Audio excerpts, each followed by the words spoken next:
Merci, monsieur le journaliste. Permettez que je salue déjà l'initiative prise par vous de pouvoir m'inviter ici. D'emblée, je pourrais vous dire que nous avons la chance d'avoir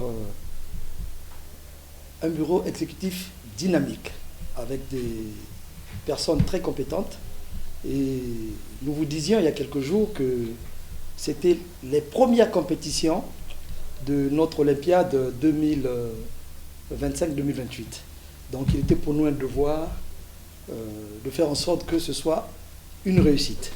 Maintenant, il est souvent difficile de se juger soi-même.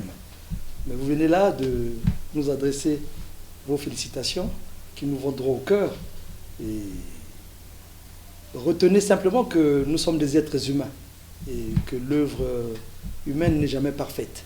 Il y a certainement eu quelques manquements, mais nous pouvons nous réjouir du fait que nous sommes allés au terme de ces deux compétitions, les championnats nationaux et la Coupe du Congo, sans incident majeur.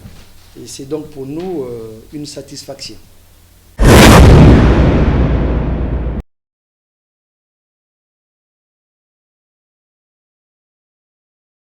Nous savons que les gens nous attendent au tournant et veulent que cette situation soit dénouée.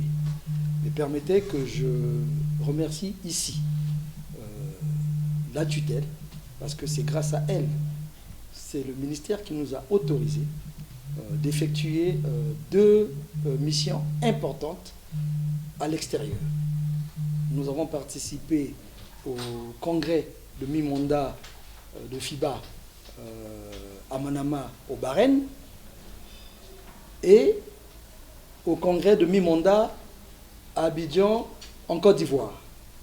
Et ces deux déplacements ont été pour nous des opportunités de communication avec ces deux instances, mais aussi de visibilité de notre fédération. Au sortir de ces deux missions, nous vous disions que la primeur était réservée à la tutelle.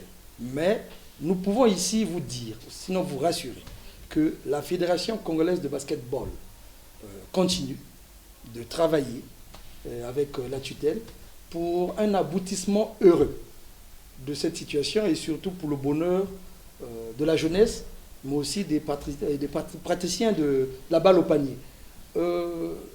La FIBA, je ne parle pas de la FIBA Afrique, mais FIBA attend de nous un geste. Simplement un geste. Et nous avons foi en ce que le fait d'avoir renoué avec ce contact, nous avons échangé. Vous vous souviendrez que cela va faire plusieurs années qu'il nous attendait, que ce contact n'avait pas été renoué.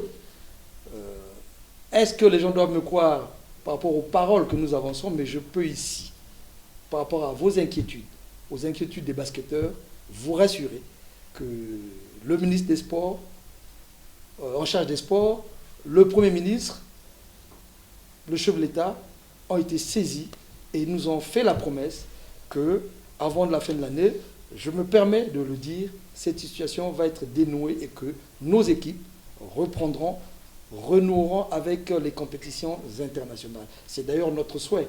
Nous l'avons dit que les champions de cette année, en version masculine et féminine, doivent s'engager.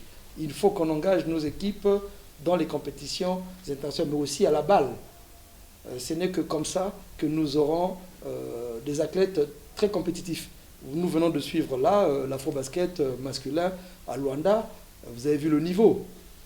Simplement parce que ce sont les mêmes joueurs que nous retrouvons à la balle qui sont à la Coupe d'Afrique. Mais nous avons aussi la chance. C'est que FIBA Afrique va faire comme au football. Le championnat d'Afrique qui se joue, qui venait de se terminer au football. Au niveau de FIBA aussi, il y a ce championnat qui va se jouer. Et donc, nos joueurs qui évoluent dans nos différents championnats pourront s'exprimer. Et je pense qu'à travers ces compétitions, nous aurons beaucoup d'enfants qui vont décrocher des contrats pour aller à l'extérieur.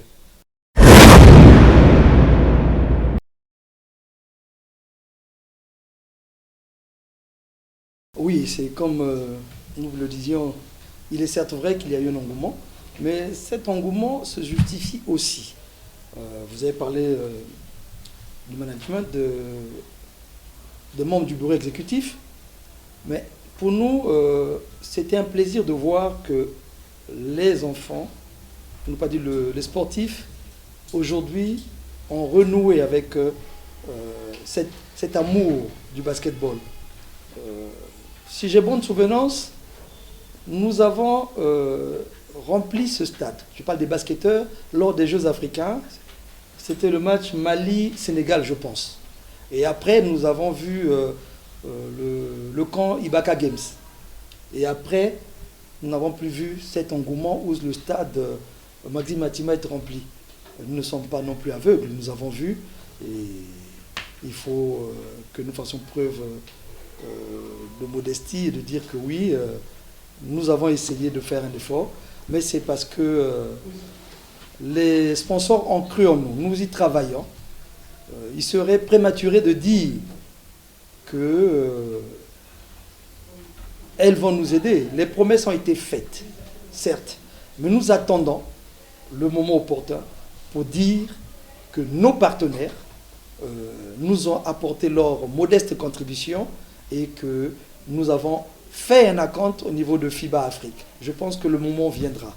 Nous y travaillons, les sponsors, les personnes bienveillantes, les mécènes et nous, dans ce sens, parce que nous ne pouvons pas tout attendre de l'État.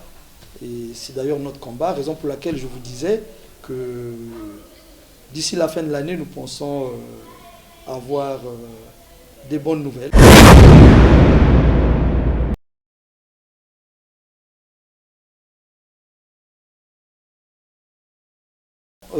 Pour rappel, il y a nos prédécesseurs, donc le premier vice-président, Ndenga Atiki, avait effectué avec le conseiller au sport et le conseiller juridique, je pense, du ministère,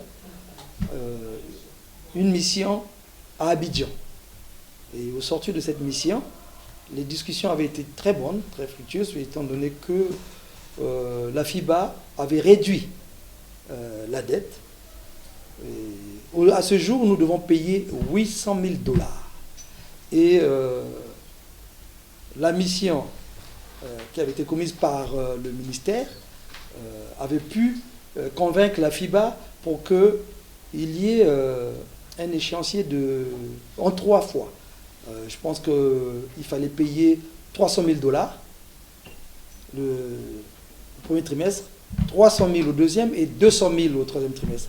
Si vous avez besoin des détails, je pense que au sortir de cette réunion, c'était les conclusions qui nous avaient été transmises. Et donc, nous allons, nous aussi,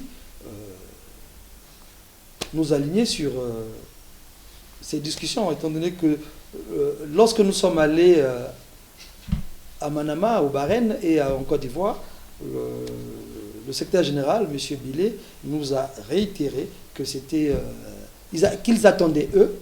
Et nous sommes là-dessus et nous pensons que les 300 000 $ demandés pour le premier acompte vont être versés.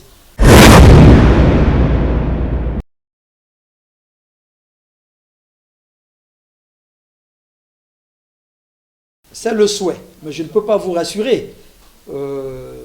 La décision reviendra à FIBA Afrique, mais il faut déjà que nous fassions tant soit peu ce geste. Et voilà, maintenant, ça sera à eux de pouvoir décider. D'ailleurs, dans mon mot de remerciement, lors de la clôture des championnats, je l'ai dit, que nous souhaitions que nos équipes, les équipes championnes de ces championnats nationaux, soient engagées aux compétitions internationales. Ça voulait tout dire. Nous multiplions les démarches auprès des décideurs, auprès des partenaires, et nous demandons simplement aux dirigeants de club de nous soutenir dans cette démarche et dans cette dynamique.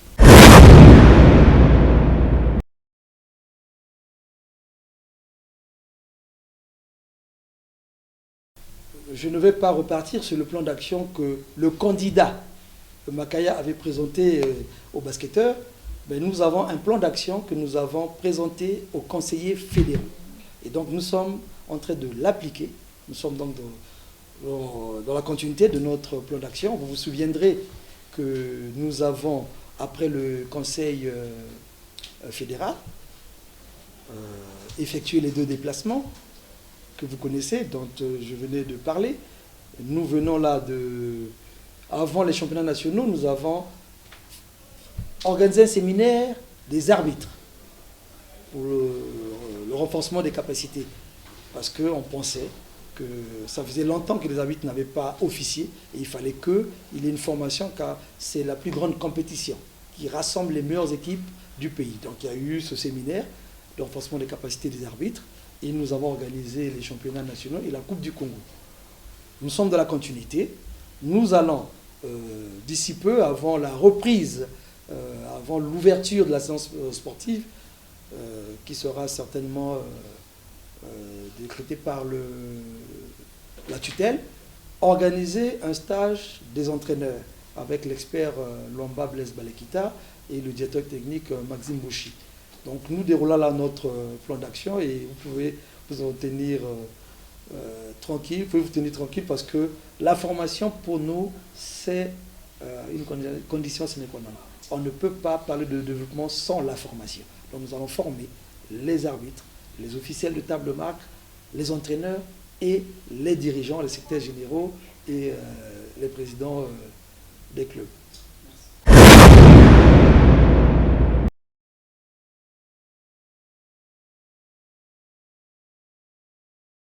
L'implantation des ligues fait partie de nos missions. Et nous avons eu 5 départements cette année. Le souhait serait qu'on ait plus de 10 départements. Donc nous avons prévu de faire une descente, puisque vous voulez qu'on vous le dise. Il y a un ancien basketteur, en la personne de Roch Okeba, qui a déjà été désigné pour aller dans les départements de la Likwala et de la Sanga. Il est certes vrai que nous n'avons pas encore prévu d'aller au plateau, mais nous allons commencer par là-bas parce que le basketball se joue déjà dans la Likwala. Il y a des équipes dans la Sanga aussi. Mais vous savez, il faut des hommes dans ces départements qui puissent s'intéresser à la pratique du basketball. Il faut aimer. Nous ne voulons pas aller implanter des ligues et par la suite qu'il n'y ait pas de championnats. Nous avons été exigeants. Nous avons demandé que ne pourraient participer aux championnats nationaux que les ligues qui ont organisé leurs championnats départementaux. Raison pour laquelle vous n'avez vu que 5 départements. Mais le souhait pour l'année prochaine serait que nous ayons plus de 10 départements et nous allons envoyer les membres de la fédération, tous les techniciens dans tous les départements pour redynamiser le basket dans les départements où le basket ne se joue pas.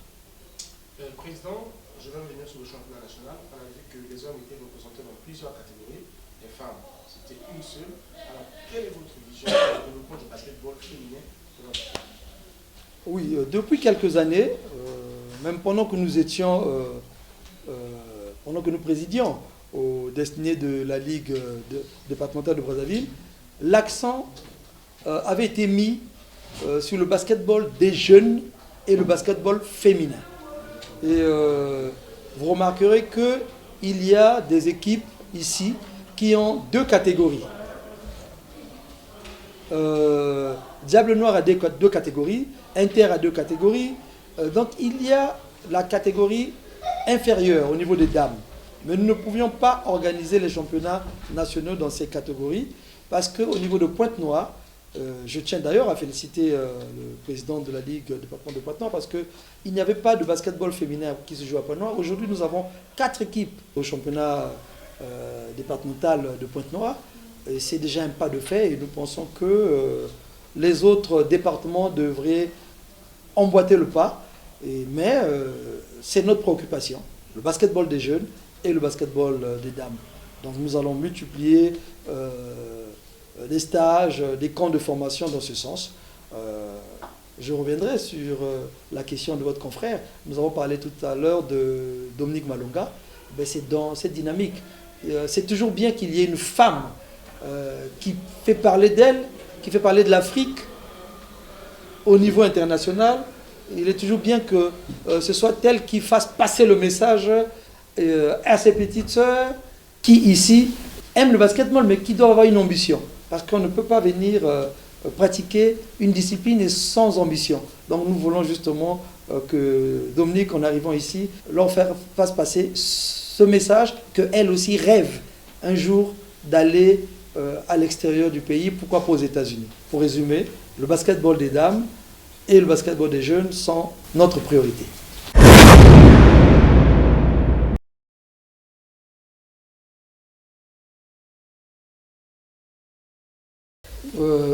Un dossier assez complexe. Nous sommes présidents de fédération. Le souhait pour nous serait que dans les départements, toutes ces infrastructures qui ont été construites avec la bonne volonté du chef de l'État soient utilisées. Nous sommes un peu choqués de constater qu'il y a des départements, je parlerai de la Lékoumou, parce que si on vous met à disposition les images envoyées par le président de la Ligue de la Lékoumou, vous serez écœurés. Et je leur ai posé tout de suite la question, mais au stade de Sibiti, il y a bien, mais eux ne peuvent pas aller l'utiliser. Donc nous allons faire une démarche dans ce sens, pour essayer de toucher les pouvoirs publics qui sont dans ces départements, pour qu'on mette à disposition ces installations. Si on veut bien que le sport, je ne parle pas que du basketball, mais dans toutes les disciplines, se joue à l'intérieur du pays. Vous vous souviendrez qu'à l'ouverture, nous avons été honorés de la présence des ministres en charge de l'éducation et nous en avons parlé. S'agissant du basketball scolaire, un projet a été initié et transmis aux partenaires. Ce que nous voulons, c'est ériger des plateformes dans les établissements où nous avons de l'espace. Vous savez, si nous voulons que le basketball se développe réellement et si nous voulons avoir de la relève, il faut qu'il commence par se pratiquer à la base. Donc, dans les établissements primaires, secondaires et universitaires. Donc, c'est dans le cadre de notre plan d'action et nous attendons simplement d'être accompagnés par les personnes bienveillantes, les mécènes, pour que tout notre projet soit mis en applicabilité.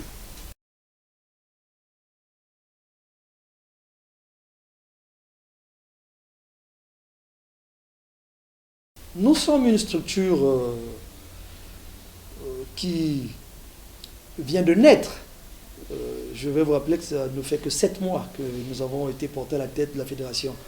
Il serait quand même prématuré de dire que nous allons apporter, si jamais l'État, pour ne pas dire la tutelle, venait à nous apporter sa modeste contribution, ben, quoi de plus normal que de redonner également aux ligues. Mais nous allons avec nos partenaires faire en sorte que les ligues bénéficient de l'aide que nous pouvons bénéficier, que nous bénéficierons de nos partenaires extérieurs. Pendant que nous étions à la Ligue, nous avons signé un partenariat avec la Ligue Île-de-France et nous sommes en discussion avec ces dirigeants qui ont déjà entrepris une démarche auprès de la Fédération française de basketball. Donc au prochain déplacement en France, nous pensons que nous allons discuter avec la Fédération française parce qu'il y a des pays qui avaient déjà signé des conventions avec la Fédération française et nous n'avons pas pu la signer parce que nous étions suspendus. Et ces dirigeants étaient d'ailleurs surpris et nous ont posé la question.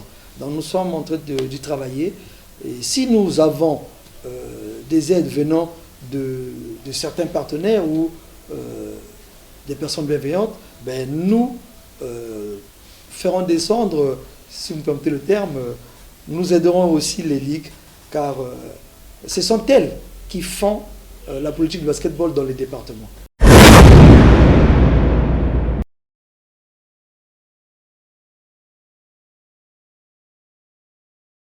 Ce n'est pas pour vous jeter les fleurs. Je viens là d'un recueillement, mais c'est tout le monde qui est venu vers moi pour me dire, d'abord pour m'adresser les félicitations par rapport à la bonne organisation de ces championnats, mais aussi parce que, expressement, je pose la question, mais Vous l'avez suivi où? Et toutes ces personnes qui nous ont adressé les félicitations nous ont parlé de vous. Encore un grand merci à vous. Et pour nous, ensemble, nous pensons avoir accompli un devoir.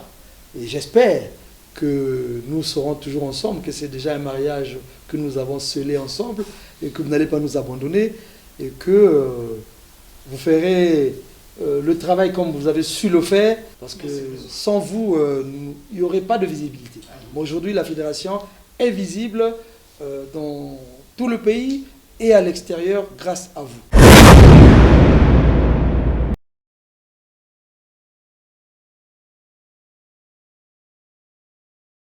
Bon, je veux me permettre de dire un grand merci, d'abord au ministère et à nos différents sponsors et surtout à nos partenaires. Nous demandons, nous exhortons simplement les dirigeants de club à redoubler d'efforts, à croire au bureau qu'ils ont eux-mêmes élu et je demanderai aussi au monde du bureau exécutif de ne pas baisser les bras et de faire que la bonne note qui nous a été attribuée par vous soit meilleure l'année prochaine. Donc nous devons travailler en parfaite harmonie parce que nous composons là une équipe et une famille.